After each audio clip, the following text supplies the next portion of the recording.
Good afternoon, everybody. My name is Teresa Castro, and I am a proud alumna and staff member in UNC's Office of Alumni Relations. Thank you all for joining us today for the Alumni Career Panel, Careers Through a Global Perspective. Today we will learn from and connect with fellow UNC Bears working in a variety of roles who have either studied abroad, worked abroad, or came to the US as an international student. Before I introduce you to our panelists, I would like to share a couple of housekeeping items. First, this event will be recorded and will be available on demand a week after the event on the alumni website. I will post a link in the chat. And two, I invite you to start building your network and reach out to our panelists after the event. I will post their contact information in the chat towards the end of this virtual event. As we highlight the careers of these alumni, I invite students, fellow staff, and faculty to ask questions via the Q&A feature. Now, please help me in welcoming our panelists. Please introduce yourself by stating your name, pronouns, title, the organization you work for, your UNC degree, and a little bit about yourself. Thomas, let's start with you. Yeah, my name is Thomas Hager, so I hope the recording gets this correctly. I currently work for Lenovo, and I'm responsible for sales for large global banks and insurance companies. And before that, I worked 27 years for IBM. And prior to that, I was in college and I started to work for business while I was studying. And I think that's something that I want to say a little bit later on when we go forward. You, Thomas. Elsa, how about we go to you next? Yeah, I'm happy that we're meeting and doing this. My name is Elsa once again. I am originally from the Tigray region of Ethiopia. When I was at UNC, I studied international affairs and did a bunch of different things in terms of minors and involvement, but I was able to study abroad during undergrad, where I went to various countries because of the opportunities that UNC had offered and scholarships and such. And I'm happy to share all of that with y'all. I currently work with a nonprofit organization called Global Minded. And I'm just happy to share what I've experienced thus far. Thank you, Elsa. And Ellie, why don't you close us out? Hi, everyone. My name is Eladora Eli Guerra. I graduated in 2016. I'm currently working as a curriculum trainer for kids and teens at the Marine and Family Programs. I'm a formal educator, so I taught for about 5 years in South Carolina. I was a very involved student on campus at UNC, from working in the cultural centers to NEO and a bunch of other stuff that I was able to be part of, as well as study abroad. Awesome. Thank you, Ellie. All right, so we're going to jump into these really great questions that we have tonight. So the first one is, how did your experiences at UNC, both on campus and any time spent abroad, contribute to launching your career and shaping your current role, particularly in navigating different cultural and professional environments? And Thomas, let's start with you. Okay. All right. Look, I really enjoyed UNC. I know I'm probably the oldest panelist here, so it was a long time ago, but you had great teachers and great professors, and you also had a good international program there and international students, and that enabled me to obviously be welcome as a German exchange student, so to speak, coming to the United States and studying in the US. But also it was great because you could get together with other students from other cultures, and all the teachers were always open. They welcomed everybody, and it was all about, how can we all learn together and learn from each other. And so for me, that prepared me really to go on and build a good base. And when I say build a good base, I got a great, education there, general education, which I would say is key. Get an education, don't get a skill. I think that's something that I think will be with you forever, with everything that you learn later on, because you will do so many things as you move into the business world. Yes, thank you, Thomas. Elsa. Yeah. So again, to speak more about my experience at UNC is that I worked at a cultural center. I was the part of the striker, part of student senate, and a variety of different clubs from African Students United to others, where I think having those type of exposure in terms of experiences with different types of folks, but also different types of mindset was already a great introduction into my study abroad experience. And then going into the international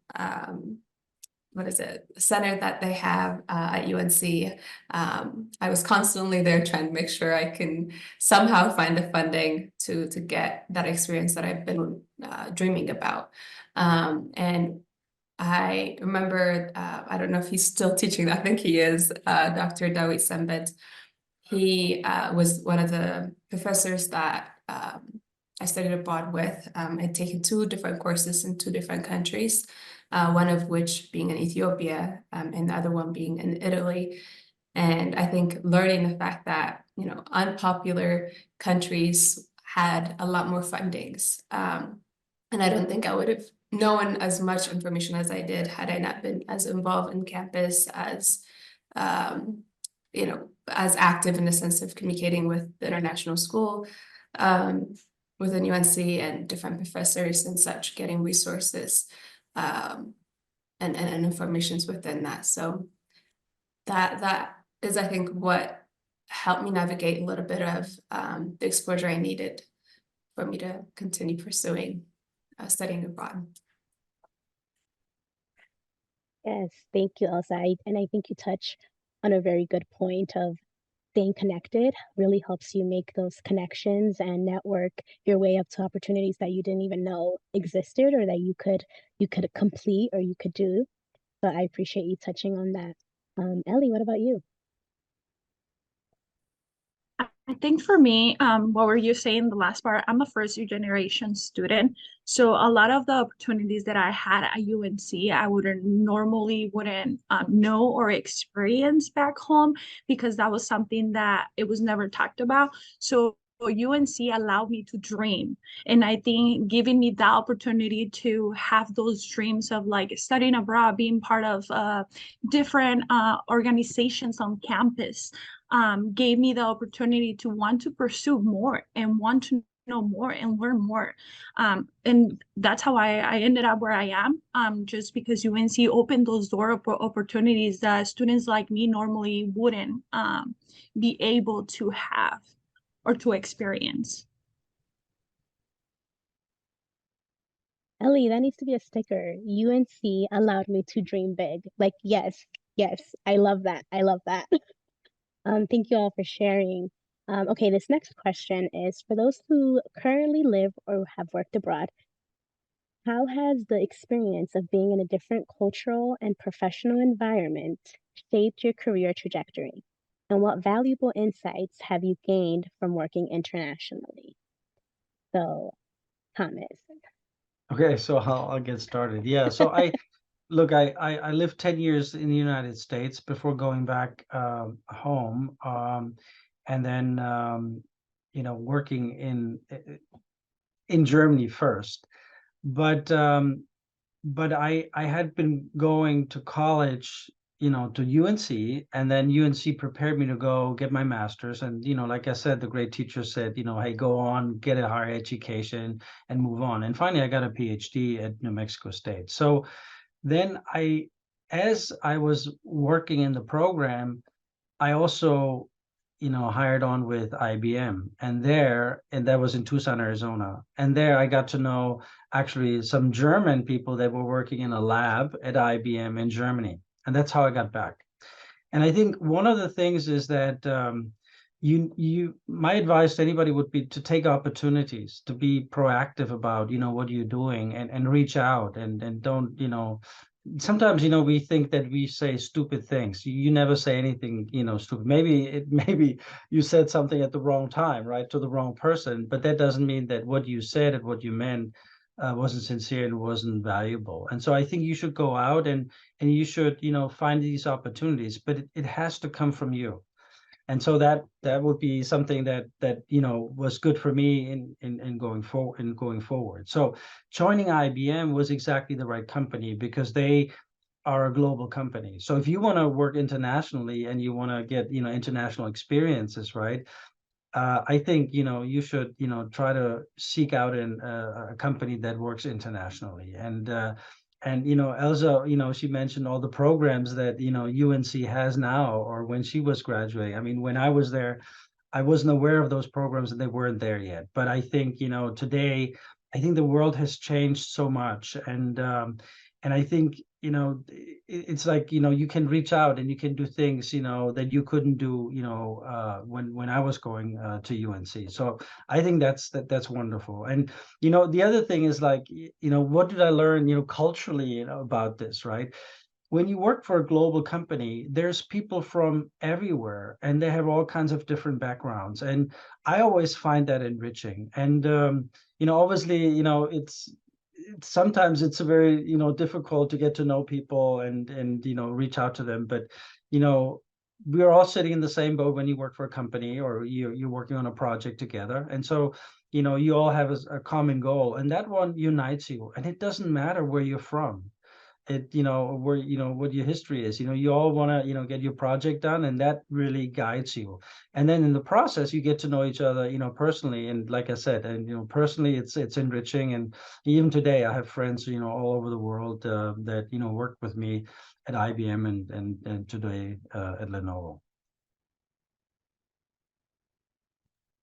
Yes, thank you, Thomas. I think that's the reality. The world continues to change and more opportunities are available. And so students just need to really seek them out. And we have great panelists, right? Like sharing their story and their advice. So that's also a great opportunity for students to learn and connect. Ellie, what about you? So I currently don't live abroad or work abroad, but I do work for the Marine Corps, which is as a whole, if you think about it, it's a culture of its own. So for me, I will say that just let me read the question again one more time because I don't want to get off topic. But um, for me specifically, the need of helping families was what it got me to where I am right now. I went to UNC wanting to make a change, not only for my life, but for other people. So this is why I ended up in the company that I am, because being able to travel and experience different opportunities, I wanted it to do more than just be in the classroom. So within my current company, I'm able to travel not only here within the US, but I can go to Japan, I can go to Hawaii, I can go to Germany. So I'm able to transfer the skills that I'm gaining right now from one place to another one. So I think for me, that's the most important part, was finding a company that would allow me to be who I am, but also be able to gain from different cultures, understand different cultures and working with different cultures, but with one common idea. I think the military at the end of the day, it's a family. So we're working towards one mission, even though that we are from all different places of the world. I think we have one common goal, and is to serve those who serve us. But yeah, that's what I can add. I really appreciate that insight. Thank you, Ellie. Elsa? Yeah, I think they covered a lot of good points. But I think what I can contribute to it is, I guess as a person of color, as a immigrant, as a person who didn't have their documents all situated when traveling, it was difficult, right? To find a place that accepts such a background, but also at a place where I feel welcomed, for a better black word. And so one is, I think, when you're going to different cultures and being exposed to different types of folks, just recognizing also that you know, you're not going to be welcomed on everywhere, and there's going to be a perception of you regardless, and accepting that, and then going into it with an open mind of you're there to learn, you're there to gain as much experience as possible, from the culture to the food, etc. And so one is, I think, that in itself, though I haven't lived and worked elsewhere. Actually, I have lived elsewhere, but I haven't worked in a different country. And so, though I couldn't, though I can't say much about working abroad, I think living in different residents of the world, you get exposure of the different cultures, different types of people, different lifestyle that exist within, among different folks. And I think what was fascinating to me was the policy aspect of during my travel, of just learning the fact that there's so many different ways of living, right? And then bringing that perspective that I was able to see throughout my travels and bringing that back to what I do know and what I'm learning when I was at UNC. And it was so valuable to go to, firsthand experience something elsewhere, and again, bring in, for me, with the most fascinating part was the different policies that existed, and it might bore someone else, but but just seeing that and their leaderships in different countries was eye-opening of what could be changed also in the States and such. So I think that led into my career trajectory, and ways that I saw myself pursuing even more, which is why I even continued my education for my master's and went on for international development. So it definitely shaped my mind in a certain way that I didn't before, prior to studying abroad. Thank you, Elsa. Thank you for touching on that. I think studying abroad provides, I did not do that, but I think it provides a different perspective, and you see life differently when you experience things like that. So definitely opportunities for students to take advantage of. Alrighty, the next question. Cultural responsiveness is integral to effective engagement with those who are different than us. Can you share a specific challenge you faced in a cross-cultural setting, either in the USA or abroad, and how you overcame it? What lessons did you learn? And Ellie, you start us off. I think for me, the biggest one would be communication styles. I think overcoming different communication styles is not just a language barrier, it's more than that. It's understanding their culture, being a little bit more sensitive to certain things that they have to that is it's a cultural requirement basically. I think for me is that was the biggest challenge when I lived in Europe.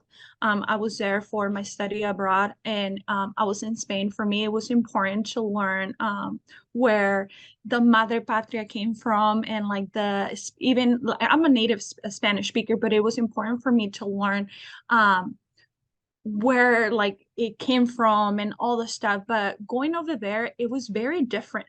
The way the Europeans like speak, or like the things that they mention, like for example, back home, my family don't talk about certain things, right? There's no communications about certain things. So for me, the biggest thing, it was like we were speaking the same language, but in a different way. Like it was just different. So understanding that it's not just about the language, it's about learning more about where they come from, their background, what is important to them, what about their culture that makes them unique as individuals. To me, that was the most important thing.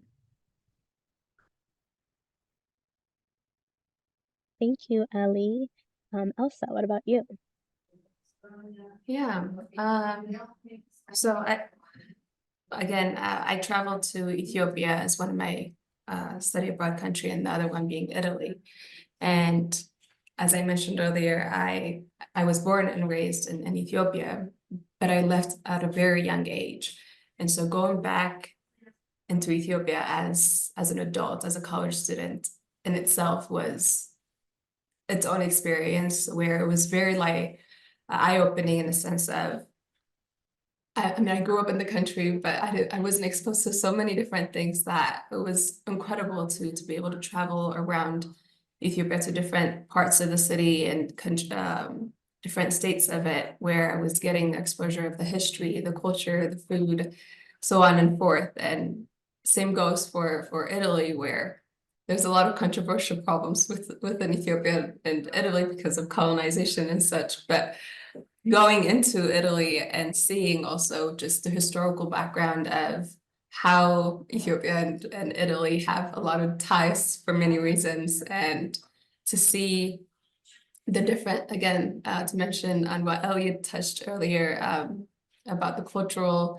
lifestyle that they may have and how that is so different from, at least for me, the things that I was exposed to at the time. And so it was very different, but it was such a unique experience to take away that I think it was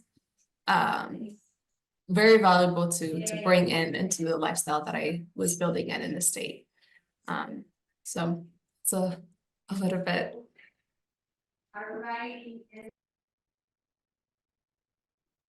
So Thank you, maybe Elsa. I'll add mine.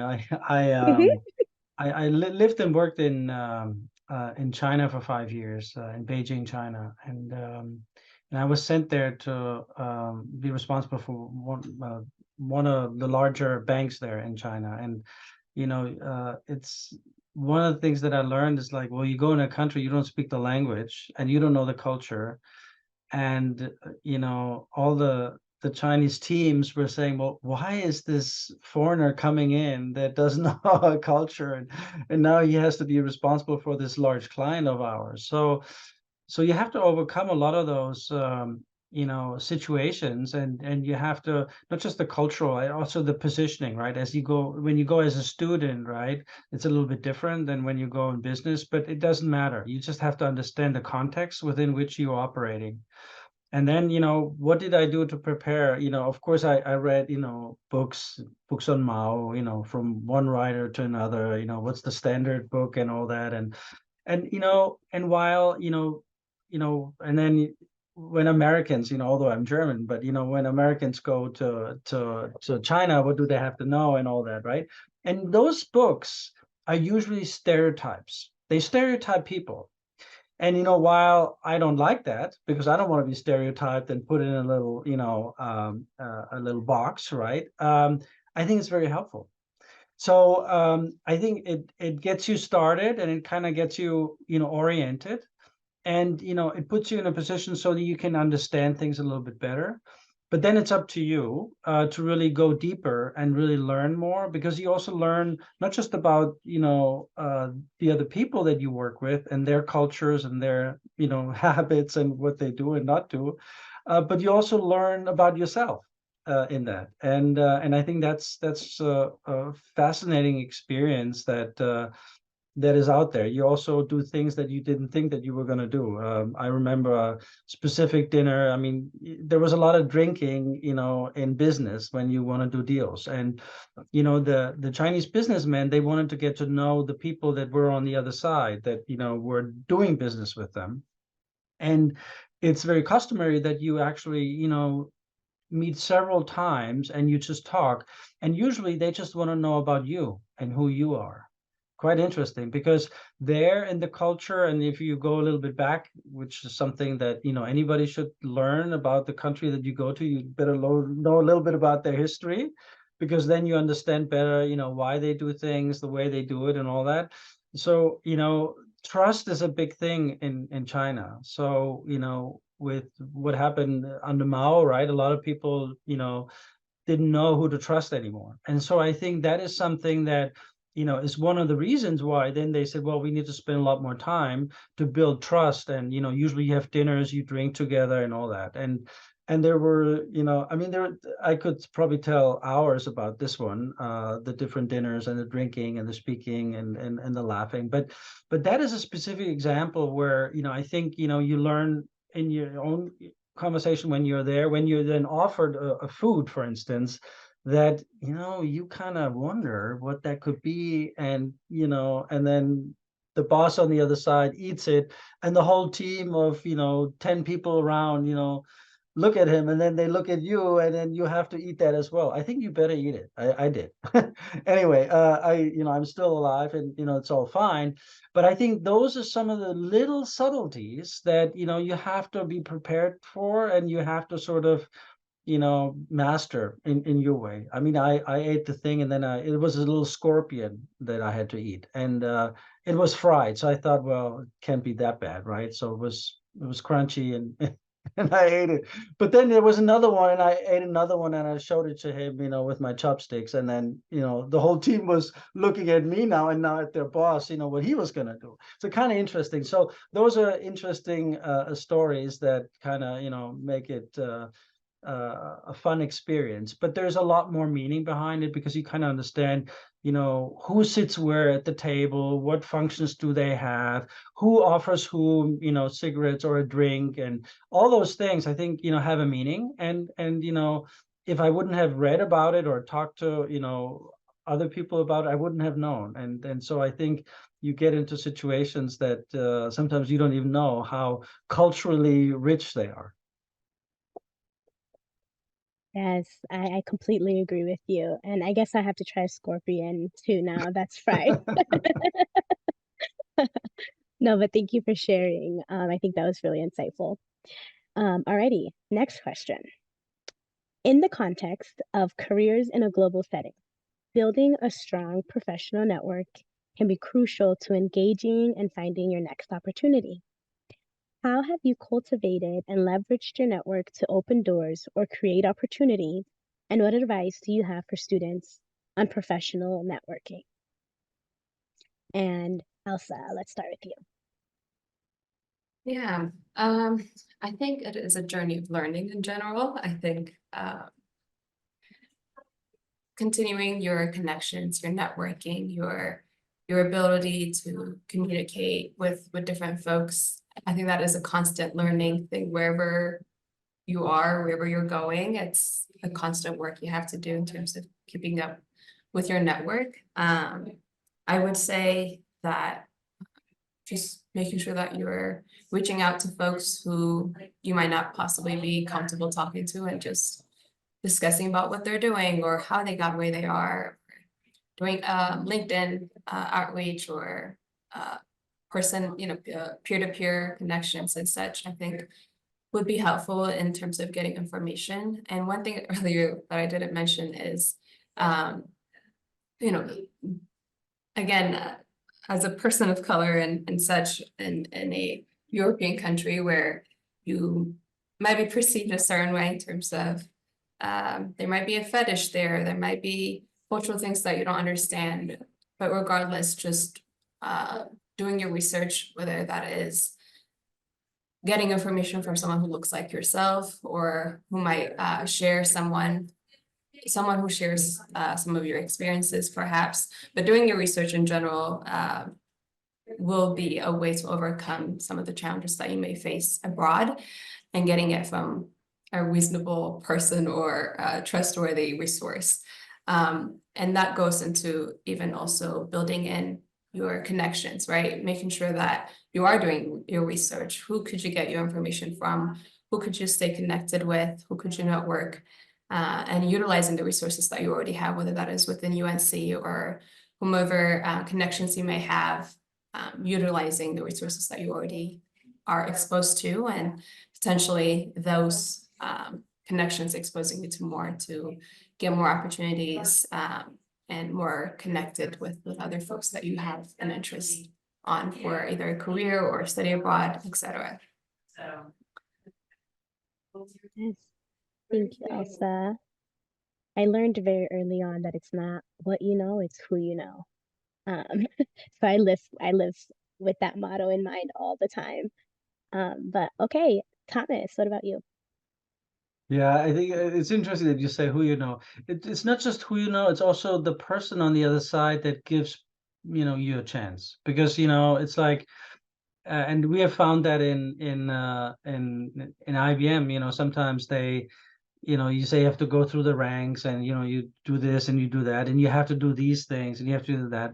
Well, yeah, but you also need sometimes a manager, or in college you need a professor or a teacher or somebody that believes in you, and you can carry that and you kind of feel that. And I think we have all had those experiences, right? When a professor made a difference, and you studied then, and you felt that this has something to do with that. So I think that is important, and then we keep those connections as they become more meaningful, and they bring something to us. Now, in the international aspect, I would say one thing for sure. I talked earlier about history. You need to learn about the country that you want to go to, learn the history, but also obviously try to learn the language, and with the language you learn the culture, because they're just intertwined. You cannot separate them. And then when you go in Europe, or even if you go to Italy, as Elsa was saying, right? Every little city and every little village is different. They have their own histories and their own connections and all that. So the cultural richness is there. It's everywhere, right? And I think you even have that in the United States, right? But we all speak English, so that's good. And I found internationally you can speak English, and a lot of people do speak English. They may speak with an accent, and when when you speak to your Scottish colleagues, you sometimes don't understand them, or you speak with your Indian colleagues, they also have maybe a thick accent, depending on where they come from. But that doesn't matter. I think we all try, and we give people a chance to understand, and we ask questions, and if you try to speak their language a little bit, right, and have an interest, that's always well received, and that makes it a lot easier, to then also keep connections, and get closer to the person, because there's always something when you have a student and a professor relationship, or a manager and a professional relationship. When you then have a little bit more of a conversation outside the professional context, and that to me is very enriching, and then is sort of the ground for a stronger network, right? Now, having said that, I mean, today we are on a video conference, right? I mean, I think I don't even know, a long time ago when I graduated, but anyway, a long time ago, we would have, had a physical meeting, and we would have, sat on a stage and talked to each other. And quite frankly, I would think that this will come back. This is my prediction, for all the students that think, they can be in their home office, or, be at home and do everything in the future. You will do a lot like that, and, like this one. But the true connections and a network will come with personal connections, and you cannot substitute the personal, shaking of the hand and looking somebody in the eyes, being with somebody in the same room, with a video conference. But I think it will be both. So we will have a hybrid world, but I think in the future you will. I think it will be even more important to be together in person. Yes, I agree. That personal connection, I think is crucial. But thank you, Thomas and Ellie. The only thing that I can add, the one, it would be, even if you already have your dream job, or you know where you want to work, still attend industry events, go to career fairs. You never know what it's going to be up there, right? Just keep reaching out, keep those connections, as Thomas was saying. I honestly think it's not about who you know. I personally don't believe that. I think it's who you build yourself to be. And that's what's gonna get people to wanting to work for them. So again, for me, it's something that I do. Even like right now, I have a pretty good job. I keep searching, I keep looking, I keep fostering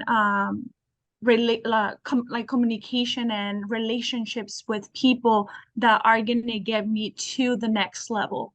And the next level can mean and be different for everyone, but it's just like whatever it's just the growth process. For me, it's a growing process. So that's the one thing that I would say. If networking is reciprocal.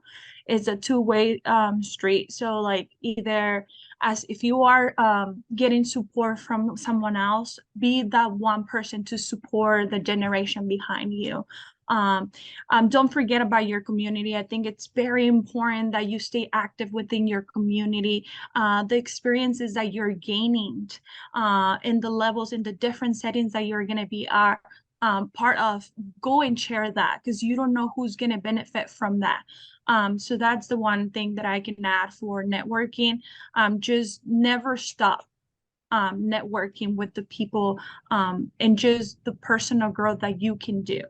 I am 100% confident it's not who you know, but who you are as a person. Yes, Ellie, I love that. Yes. Yes. That was great. I really appreciated that. Um, okay, I'm gonna steer from the questions that we have because we have a couple in the Q&A feature. So, what is your experience and advice on applying for jobs in a different country?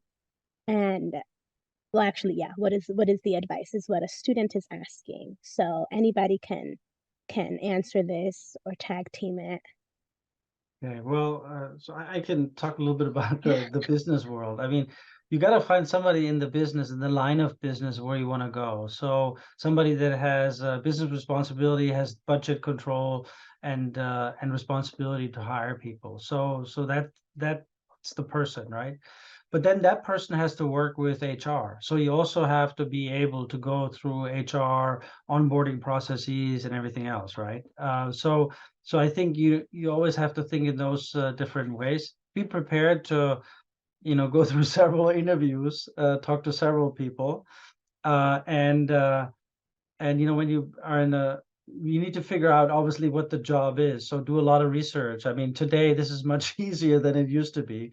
So I think today you can ask a lot, or if you don't know, if you don't want to do the research, ask ChatGPT, and they will probably give you a good write-up as well, right? So do use the new technology, by the way. I would encourage anybody to use it, but never stop thinking yourself, right? So, and that will be a challenge as you move forward. So I think, yeah, just go out there and, when you are applying, internationally, and, Ellie said, she is a native speaker of Spanish, so that obviously helped you in Spain, right? So, well, I don't know where you were. If you would have gone to Barcelona, it would have been a little bit more difficult, maybe, but they also speak Spanish there, but Madrid would have been easier. So, but anyway, so I think, language ability is always something that that companies look at, and even though you would mostly speak English, they would welcome somebody that is bilingual or speaks 2 or 3 languages. I do want to add that it's not an easy process, because I don't want to sugarcoat it for students. It takes time and it takes dedication. Also, researching the different formats of, like, for example, the resume. What we see as a resume here in the United States is completely different in other countries. Even to apply to a government facility, what we see as a resume is completely different. Like a government resume, it's like 20 pages. It's your whole entire life, basically. So being informed and doing that research, and don't get discouraged if you don't hear back from the first time that you apply to a job internationally. That doesn't mean that you're not a good candidate or that you cannot have the job. It's just it wasn't the right time. Just keep trying, keep doing it. I think that's one of the most crucial things. Do not be discouraged when they say no. See no as an opportunity for growth. What else can I do to make myself more marketable for those specific companies that you want to work? For me, the way that I became part of this company, it's a crazy story. I went to the interview thinking, I was like, I'm not gonna get it, and the person that was interviewing me, it was the mom of one of my students. That's how I ended up with the position, and it was just a pure coincidence, like that's what makes you unique. You never know who's going to be there. Don't give up on the opportunities. Do your research. It's going to be hard. It's going to take time, but the possibilities are there. Yes, don't close your own doors. Um, Enough people are gonna close doors for us, so we don't need to be doing that. Thank you, Ellie. Alrighty. As an alum with international experiences, how do you stay connected with nuance in working cross-culturally while continuing to broaden your understanding of different people? What resources or strategies do you recommend for students to foster a global mindset as they launch their careers? And Thomas, let's start with you. Yeah. Well, I think you need to be, and it starts out, just be interested in different cultures, and maybe switch on. I guess you could listen to CNN International. At least you get something there. That's maybe a stupid advice, right? But I think just if you speak the language, switch on a French channel if you wanna go to France, right? And just listen to that and kind of get accustomed there. I do want to say something what Ellie said. I think yeah, don't give up on those processes when you apply for a job. But I think try to find maybe UNC, and this goes to you, Teresa. Maybe you guys have a program where you then have a placement, and you do an internship, which I think is the best way that's how I did it. I did an internship, but this was through my university, and so the university helped me to be placed. So try to find institutions or professors, personal recommendations, personal connections over your professors that believe in you, that have that, and start out with a simple internship, maybe a summer program, and that would give you an opportunity to then all of a sudden somebody you meet that you didn't know was there, and all of a sudden things will happen. So that's why I said earlier, be proactive about what you do, right? Because I think once you do that, then I think the opportunities will be created automatically by you and by your environment. Yes, thank you, Thomas. Elsa. That was so well said. I'm not sure how to follow that, but I think one thing I can add to it perhaps is getting involved within the community that you are currently in. And if you're going to some Spanish speaking country, then getting involved in Hispanic spoken culturally within that community that you are in, or getting used to utilizing the internet, right? As Thomas said, ChatGPT being one of them, but also I was using Duolingo to learn a few things in Italian for me to be able to grasp a little things, not even though I wasn't able to, learn everything within the language. I was able to grasp a little bit just so that I have a better understanding and learn the language essentially, as Thomas had mentioned. Yeah, I don't think I have much to add. I feel like he covered most of it, so I'll just leave it to that. Thank you, Elsa. Ali?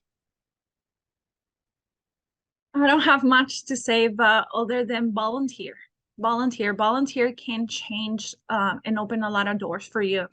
We're talking about languages, different cultures, volunteering. Like one of my professors always said, imagine you doing that already. So what are you doing to be there? That's what I can say. So if you are planning to study abroad in Japan, volunteer in things that have to do with what you're trying to go and do in Japan. Cultural centers, whatever it is, but visualize yourself already in Japan. That's the only thing that I can add to it. That was good, Ellie. Thank you. I think to touch on, and it goes a little bit hand in hand with this question, something in the chat is also, what is one of the best tools or trainings you have done to increase your cultural competence, if any, if anyone would like to add? Well, you know, in business, there's cultural trainers, and you can, you know, find books about it as well. And like I said, they usually start with the stereotypes, and then they give you stories about, you know, how to react in different situations. But, you know, I would caution anybody, you know, to say, well, that's the way it is, because it never is. You know, the situations are always different, and the people change. And, you know, if you know, talk to a German citizen, I would say, you know, 30 years ago or 40 years ago, it would be very different from today. I mean, totally different. So, you know, you know, cultures also change. So I think that's one of the message that I want to give. But, you know, how do you get to know people and make connections, that which is related a little bit to that, right? It's like you get to know people when you start working with them.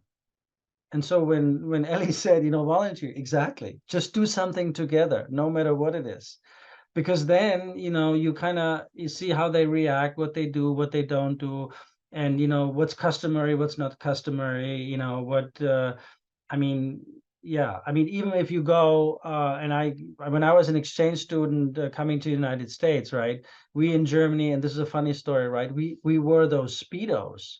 And, you know, by gosh, for my host parents, this was very embarrassing, which I didn't have an idea about, right? Because to us, it was customary to wear these, but everybody else wore these, you know, regular, I mean, swim trunks, right? So, but it was so funny because, you know, I had no idea, but for them it was embarrassing. So I guess what I'm saying is like, well, you just have to do things, try things out. But when you do these embarrassing things, you know, hey, laugh about it. And, you know, I think you can laugh about these things because they happen, and sometimes they're actually quite funny, and they connect you even closer to the people. Yes, thank you, Thomas. That's a good story. Ellie or Elsa, would y'all like to add to that? Don't feel pressure. Okay, perfect. Thank you. Alrighty, we're on to our final question of the evening. So, can you all provide a final word of advice for UNC Bears currently seeking study abroad or work abroad opportunities? And maybe for my folks who studied abroad, maybe you can touch a little bit on funding opportunities as well, because I think a lot of students often feel like study abroad is not something that they can either afford, um, or it may seem impossible due to like their status in this country and things like that. So if you all can touch on that, I think that would be helpful to any of our students on the call. Um, I can go on. So for when I was studying abroad, I was able to get full funding for all of my trip, where Gilman was greatly funding my process. Gilman, what is it? The full name is Benjamin Gilman. And so that is one of the resources. I know Boren is another resource where I think you have to learn the language in order for you to go abroad, but there's so many resources out there. I think doing your research of what fundings are available, whether that is within your school, within UNC. I know there is some funding, especially from the business school. And so just finding out what resources are there. Again, speaking with the international, I'm not getting the full name. I can't think on top of my head right now, but It is the Office of Global Engagement now. there you go. It's different now. There you go. So spend as much time as possible at that global engagement center.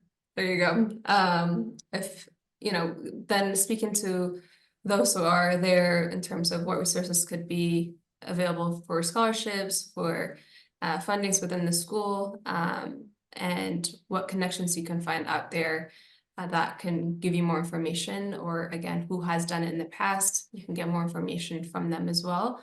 I think, again, advice would be just to reach out for resources, ask for help, ask for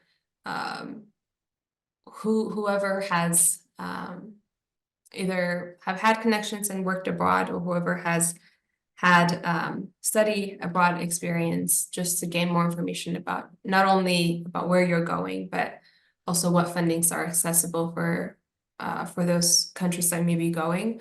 But I also learned throughout my experience when doing these type of research is, again, the unpopular countries or the countries that you don't often hear about known as, oh, this is where you should study abroad, such as Italy being one of the popular countries, for example, and Ethiopia was not at all as a tourist or a country to visit, but I got funding because of it wasn't as popular country. And so just to know what resources are out there and utilizing your resources within UNC, but also connections.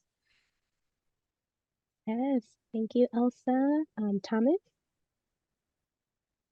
Yeah, so I would say three things. Be proactive, start with the end in mind, do first things first. So the people that study Stephen Covey, the 7 Habits of Highly Effective People know exactly what I was just talking about. I mean, there's 7 habits, so you can look, for the other ones. But that is very important. I think you need to you need to really know. You need to have a plan. You need to do that. Things will change, so you need to be flexible on that. That's fine. And as Elsa was saying, just find help. Maybe through the university, but also governments. They have programs. Maybe even the foreign governments. They want students from the United States to come to their countries. So I think there's a lot of resources out there. And there's so much money out there. We just need to find a way to tap into it. So, and of course, Teresa, I'm sure you will help as well, and and find resources from UNC. But what I'm saying is, like, it's out there, and if you really want to do it, nobody will stop you. I think then you'll do it. So I think the money is there. It's, you just have to find it and uncover it. And I think, like I said, there's programs out there. So go for it.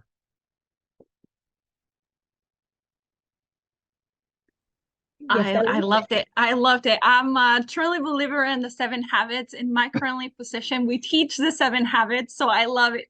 But I'm so glad that you touched base on the funding, Teresa, because, for example, myself as being a first generation student and living by myself since I was 16 years old, not having my parents or no family at all, college was not even in the books for me. It was not something that I ever thought about. Like, it was like, no, I'm not doing it. And even studying abroad when I was in college, I was like, it's not going to happen. But being proactive, while I was a high school student, I applied over to like 25 different scholarships. Out of those 25 scholarships, I was able to get 6 of them. The full year, my freshman year was covered, everything. By the time for sophomore year, I was able to gain a Fulbright scholarship from UNC just because I was getting involved. I was seeking for opportunities. I was being active within the community. I was knocking doors so then I could have more opportunities. I did the Victory Lab because I wanted it to study abroad. I didn't have the resources to do it.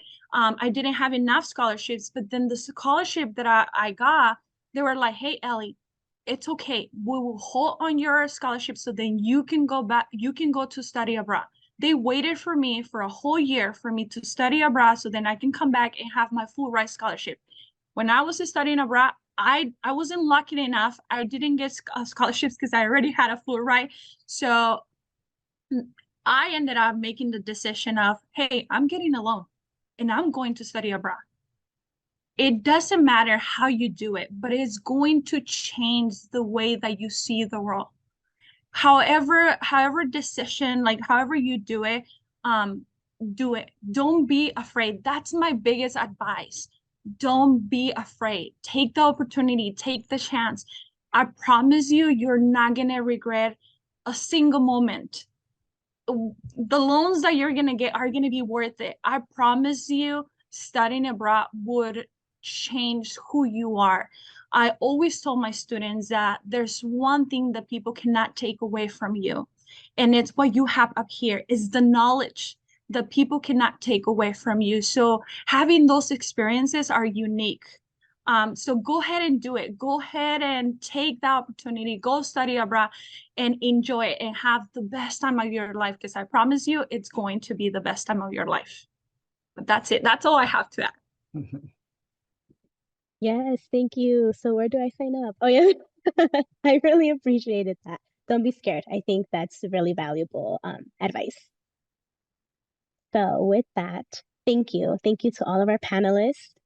You all were great, really shared a lot of insight. And as always, it is always an honor and a pleasure to host fellow Bears and hear about their UNC experiences, their unique identities, career paths, and industry insights. Throughout the semester, we will be hosting many more virtual alumni career panels. And to learn more, you can visit www.unco.edu/alumni/careers. And before we end, our colleagues over at the UNC Center for Career Readiness will share a little bit of insight into their resources. Danielle. Thank you. Yes, hi everyone. My name is Danielle DeSalvo. I'm a career counseling graduate assistant here at UNC's Center for Career Readiness. So here at the center, we are here to support you with all things career while you're a current student on campus, as well as up to 3 years after graduation, so you can continue to come see us. Our office connects UNC Bears to quality on-campus, community, and national employers through the Career Tool Handshake, and we also host on-campus career fairs each semester. So our next one coming up will take place on February 15th, so take note of that. Students are encouraged to schedule an appointment with our career counseling team for resume and cover letter reviews, job, internship, and grad school searches, mock interviews, networking tips, and more. And we also offer drop-in hours. So if scheduling is an issue, we're here in person and virtually, as well as we offer workshops throughout the semester to support you. Everyone can find more info on our events and appointments at unco.edu/career, or you're welcome to email us at career.readiness@unco.edu. Thank you. Thank you, Danielle. And if we can have everyone unmute yourselves, we're going to give you a quick countdown. And 3, 2, 1. Go Go Bears! Bears! Thank you. Have a great evening, everyone.